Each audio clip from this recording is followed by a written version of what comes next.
Today, crews broke ground on the long-talked-about canopy over the World War II Museum. Katie Steiner has more on what the canopy will look like. The World War II Museum broke ground on a huge new project. It's called the Canopy of Peace, and it's going to tower over most of the museum. But I think it really ties this whole campus together. Because it's huge. It's 482 feet long, 148 feet high, and it lights up at night. The Canopy of Peace wasn't cheap. It took $14 million to build, which Boise and Joy Bollinger donated. I'm excited. I think it really ties everything together, and as the Liberation Pavilion is going to talk about the freedoms we enjoy around the world because of the successes the Allies had in World War II, this canopy just brings it together as peace as a result of war.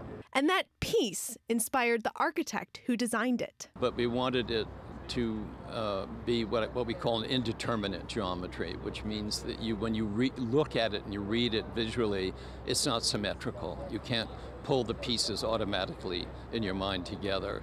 And because seeking the peace is not symmetrical, seeking the peace is indeterminate. And so I think metaphorically it really drove our design. Peace didn't just drive the design, but the materials as well. That we made it out of steel is sort of emblematic of its inherent strength, because to seek peace, you do need strength. Strength embodied in a new structure here in New Orleans.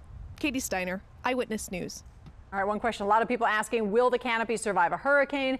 They do say engineers built a model and tested the design in a wind tunnel, and then they tweaked some things to make it even more stable.